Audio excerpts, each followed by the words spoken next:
তো বন্ধুরা, তোমরা সবাই কেমন আছো? আশা করি খুব ভালো আছো। তো বলো দেখি এটা কী মাছ? কারণ আমি মাছ চিনিও না, মাছ খেতে ভালোবাসি না, কিন্তু আমি এখন মাছ অল্প অল্প খেতে ভালোবাসি আর অল্প অল্প চিনিও গেছি কী মাছ। কিন্তু তোমরা আমাকে কমেন্ট করে অবশ্যই জানাবে কিন্তু এটা কী মাছ। তাই মাছগুলোকে আমি এখন নুন হলুদ মাখিয়ে নিলাম।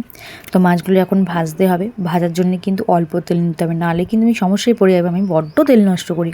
তো যাই হোক, কড়ার মধ্যে অল্প তেল নিয়ে তেলটা যখন গরম হয়ে গেল হালকা, তখন আমি মাছগুলো ছাড়া স্টার্ট করে দিলাম। বাড়িতে কি করব, তো ছোটোখাটো ভিডিও করে তোমাদের সাথে শেয়ার করতে খুব ভালো লাগে, আর তোমরা যদি দেখো তো আরোই ভালো লাগে, ভিডিও করার উৎসাহটা তখন বেড়ে যায়। তো যাই হোক, মাছগুলো এখন উল্টে পাল্টে নিলাম। ভাজা হয়ে গেছে। এখন মাছের ঝালের জন্য কী কী লাগবে সেটাও তোমরা দেখো। চিড়ে চিড়ে করে আলু কেটে নিয়েছি, টমেটো কুচি দিয়েছি, কাঁচা লঙ্কা, পেঁয়াজ। তো মাছগুলো ভেজে আমি সাইডে রেখে দিয়েছি।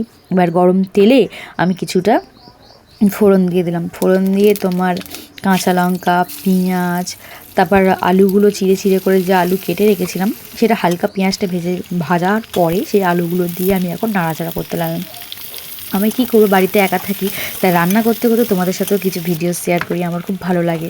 আর তো যাই হোক, তারপর টমেটোগুলো দিয়ে কিন্তু আমি আলুগুলো নাড়াচাড়া করতে স্টার্ট করলাম। তারপর ওই ঝালটা একটু কিছুক্ষণ মশলা দিলাম, নুন হলুদ লঙ্কার গুঁড়ো মশলা দিয়ে আমি এখন নাড়াচাড়া করলাম, এবং মশলাটা হালকা কষার পর কিন্তু জল ঢেলে দিলাম।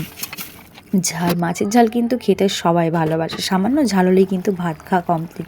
তখন ঝাল রেডি, তো মাছগুলো দিয়ে দেওয়া হয়ে গেল। তো এই দেখো বন্ধুরা, আমার কিন্তু মাছের ঝাল কমপ্লিট। ভিডিওতে যত তাড়াতাড়ি হয়, রান্না কিন্তু তাড়াতাড়ি হয় না। তো আমার এই ছোট্ট রেসিপিটা তোমাদের কেমন লাগলো একটা কমেন্ট করো। তো আজকের জন্য টাটা।